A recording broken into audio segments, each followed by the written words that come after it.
रेखा का जन्म उत्तर भारत के एक छोटे से गांव में हुआ था। उसके पिता एक खेतीहर मजदूर थे और माँ घरों में काम करके परिवार की मदद करती थी। परिवार इतना गरीब था कि कई बार उन्हें एक वक्त का खाना भी मुश्किल से मिलता था। रेखा के घर में सबसे बड़ी मुश्किल यह थी कि उसके पास न तो अच्छे कपड़े थे न किताबें। लेकिन फिर भी उसकी माँ ने कभी उसे पढ़ाई से रोकने की कोशिश नहीं की। गांव में लड़कियों को पढ़ाने का कोई खास चलन नहीं था। लोग कहते थे, लड़की का क्या काम पढ़ाई में, एक दिन तो घर का काम ही करना है। लेकिन रेखा की माँ का मानना था कि जो लड़की पढ़ेगी वह किसी भी मुश्किल को पार कर सकती है। रेखा स्कूल जाती, लेकिन उसे घर का काम भी करना पड़ता था। वह सुबह जल्दी उठकर घर का काम करती, फिर स्कूल जाती और वापस आकर फिर से काम में लग जाती। उसका दिन बहुत ही व्यस्त रहता था, लेकिन पढ़ाई के प्रति उसकी दीवानगी कभी कम नहीं हुई। एक दिन रेखा ने अपनी माँ से कहा, माँ, मैं एक दिन बड़ा आदमी बनूंगी। मैं इस गरीबी से बाहर निकलकर आपसे बेहतर जिंदगी दूंगी। माँ ने उसकी आंखों में विश्वास देखा और कहा, बिल्कुल बेटी, तुम्हारे हौसले से बड़ी कोई ताकत नहीं है। रेखा का सपना था कि वह आईएएस बनेगी, लेकिन उसके पास न तो पैसे थे न ही कोई सुविधा।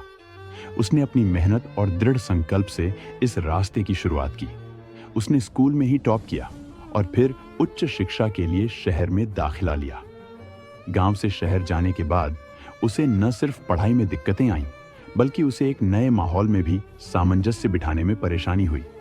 वह हमेशा सोचती थी कि अगर वह शहर में अपनी पढ़ाई को लेकर अडिग रही तो एक दिन वह अपनी माँ का सपना साकार कर सकेगी। लेकिन मुश्किलें यहाँ खत्म नहीं हुई।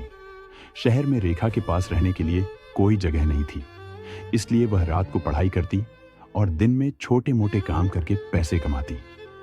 पहली बार जब उसने यूपीएससी की परीक्षा दी तो वह असफल हो गई। उसे बहुत दुख हुआ और वह काफी समय तक उदास रही। समाज और परिवार के कुछ लोग उसे ताने भी मारते थे। उन्होंने कहा, लड़कियों को यह सब नहीं करना चाहिए, यह सिर्फ एक सपना था। लेकिन रेखा ने हार नहीं मानी। उसने खुद से वादा किया कि वह अपनी मेहनत को फिर से आजमाएगी। उसे अपनी माँ की बातें याद आईं। तू इस दुनिया को अपनी मेहनत से दिखा देगी बेटा। रेखा ने ठान लिया कि वह फिर से प्रयास करेगी। रेखा ने अपनी हार से सीखा और फिर से जुट गई। इस बार उसने और मेहनत की, अपनी गलतियों को पहचाना और उन्हें सुधारने के लिए ठान लिया।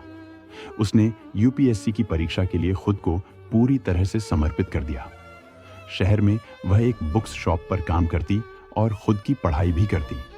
हर दिन वह 12 से 14 घंटे तक पढ़ाई करती, साथ ही ट्यूशन पढ़ाती और दिन रात काम करती रही।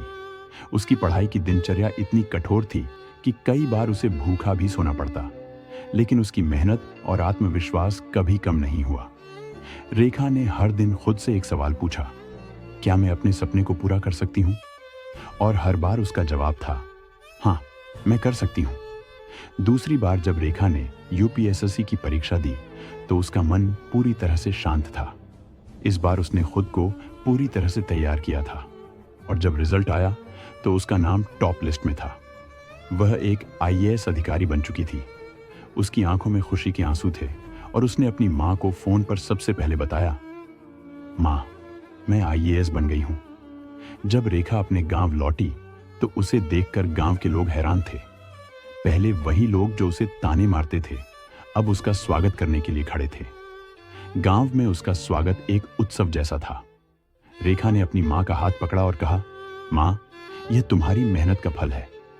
अब रेखा ने सबसे पहले अपनी गांव में लड़कियों की शिक्षा के लिए एक स्कूल खोलने का काम शुरू किया, ताकि कोई और लड़की गरीब होने के कारण शिक्षा से वंचित न रहे। रेखा का मानना था कि अगर एक लड़की शिक्षित होगी तो पूरी पीढ़ी बदल सकती है। रेखा के लिए उसकी सफलता का सबसे बड़ा पल वह था जब उसने अपनी माँ के पैरों में सिर झुकाया और कहा, माँ, आप ही मेरे लिए भगवान हो। आपने मुझे कभी पीछे नहीं हटने दिया। अब रेखा एक सशक्त अफसर थी, लेकिन उसकी असली ताकत उसका संघर्ष था, उसकी मेहनत थी और उसका सपना था। रेखा ने अपना जीवन समाज की भलाई में लगा दिया। वह चाहती थी कि हर लड़की को अपने सपनों को पूरा करने का मौका मिले, चाहे उसके पास पैसे हों या न हों। रेखा की यह कहानी न सिर्फ लड़कियों के लिए प्रेरणा है, बल्कि यह हम सभी को यह सिखाती है कि संघर्ष, मेहनत और आत्मविश्वास से हम अपनी तकदीर बदल सकते हैं। रेखा ने यह साबित किया कि अगर किसी में सच्ची इच्छा हो और आत्मविश्वास हो, तो गरीबी और समाज की सीमाएं उसे कभी नहीं रोक सकती।